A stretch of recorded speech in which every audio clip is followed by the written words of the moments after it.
In 2019, I went to the Seattle Boat Show to see if I could find products that were eco-friendly for boaters. That year, the Seattle Boat Show was featuring electric power. So I had found a few products, and I noticed one more display. It was an old vintage torpedo boat, a wooden one, but it had this drive leg mounted on the back. It was really interesting. So I walked over, set up the camera, asked if I could talk to the folks, and guess who it was?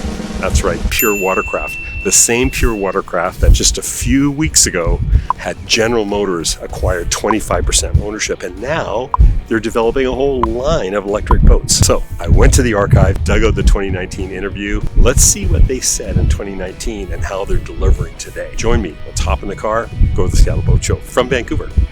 Take a second.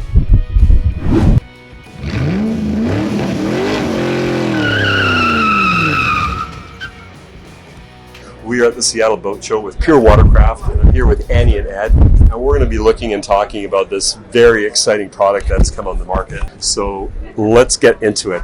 Annie, what do you do at Pure WaterCraft? So I'm product manager at Pure WaterCraft. Wonderful. Yeah, and Ed, what do you do here? I am an ambassador for Pure WaterCraft. So Pure WaterCraft, local company, and Seattle-based. I understand this technology that's brought us to here is completely in-house. Absolutely, yeah. I mean, what makes it unique is the fact that we've actually purpose-built every part of the system to be designed for not only electric but also marine.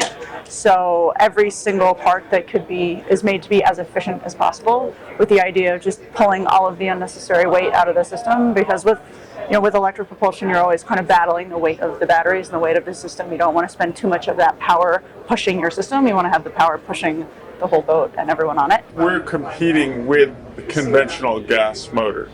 And we've actually gotten it to a point when you consider maintenance and fuel, we're actually competitive price-wise with a conventional gas outboard. And weight-wise, you're 100 pounds on the transom, about 117-pound battery pack, actually lighter than a 40 horsepower with a can of gas and a starter battery and a big old gas motor. Some of the other benefits, like you're talking, there's the cool factor, there's the environmental factor, there's the get up and go factor, which is actually really surprising to a lot of people because they're used to little trolling motors and that's what they think of for electric. But this will surprise anybody. And there's also the low, no maintenance factor and connectivity features that, similar to a Tesla where you've got a companion app, software updates can just be pushed over the air. And this is just a big computer here that's pushing the motor. So really it continues to get better over time. What you're buying is not always, it's going to have additional features as we launch them. Okay, I have to ask, so what is this baby going to do in terms of speed? Like how can we push this about an 18 on this footer? 90-year-old Hickman sea sled, a really revolutionary boat in its time, and it'll push this over 30 miles an hour. Most people don't think of for a little electric motor. Doing that all in something that only comes about 3 inches up over the transom, so it not only disappears acoustically, but visually you're enjoying the water, which is what we all go out there to do. Talk to me about the battery and the charging. We actually have a few guys that have worked at Tesla that came to help with the battery pack and work for Pure WaterCraft now. I believe they've made a battery pack with density that is really the next level. This is about 1/6 of what is in a Model S. But a Tesla uses the car's cooling system to cool the battery. We've got built-in thermal management, which the battery is really your cost on the system. So by keeping our batteries happy, we save the consumer money because we get the most out of our batteries by keeping them happy. But as for charging, this is equivalent to about 3 gallons of gas. So if you're going to blast full 32 miles an hour in this thing, you're going to use it up quickly. If you go slower, you can go quite far, up to 60, 70 hours with one battery pack.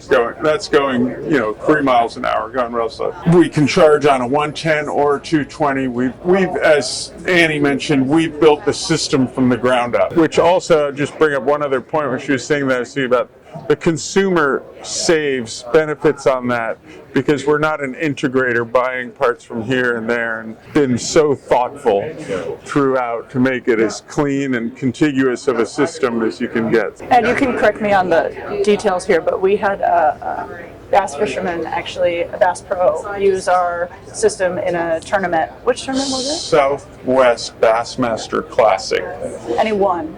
All the other boats were 200 to 250 horsepower Mercuries.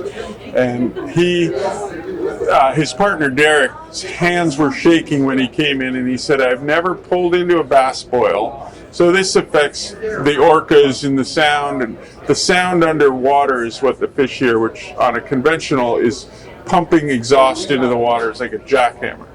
The fish hear that from miles away. And these guys with big gas motors pull up, they think, oh, I'll stop 200 yards and I'll put down my Minn Kota trolling motor and creep in. The fish have already heard you. But Derek's hands were shaking. He said, I've never pulled into a bass boil and not seen the fish just scoot. And that was how long? I mean, he was out there all day. He was out there for hours? 8+ hours. With a 2 battery pack system, going fast and slow, didn't have any Mixed throttle use. You know, they zip in here, slow down, fish, zip. This is our first production model. We'll be working to make it quieter and quieter as we can. And retrofitting, it looks like it has a standard mounting and also for connected steerage. Now it's all standard. Absolutely, yeah. This one we have a little jerry rigged up just because it's 1929 steering, but a normal steering goes in, and we do have hydraulic tilt and trim on built under the bracket here. As we said, there'll be later iterations, and there could even be drive-by-wire eventually, rather than your regular steering. Where can they find more information? The answer to all of the above is purewatercraft.com. Okay. So our website, purewatercraft.com, that's where we'll provide information and also can place pre-orders. Well, it's a pleasure to meet you. This is an exciting product. I think this is the future. It really is, and you guys are right on point. Thank you, Bruno. Thank you for the work you do with Green Boater. But we want boaters to know that this is an alternative for them. So once you understand the benefits and what are the things that they can do for their environment, then these kinds of products are absolutely on point for them. Being the ambassador and out there talking to people, we're all trying to do our little part. But what's interesting, we would all probably drive Teslas if they were cheaper than a Corolla.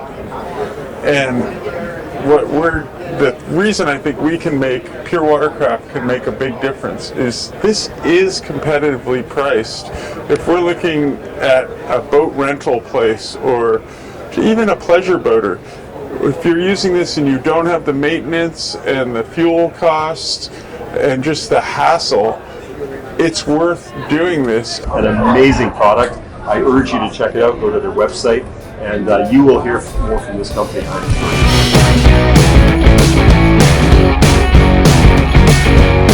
Thank you for watching this episode of The Green Boater. Hey, if you want to see more about eco-friendly products for boaters, just subscribe to this YouTube channel. You'll get notified, etc., all that good stuff. And I encourage you, this boating season, try one thing that you can change in your behavior so that you could be a much more green boater.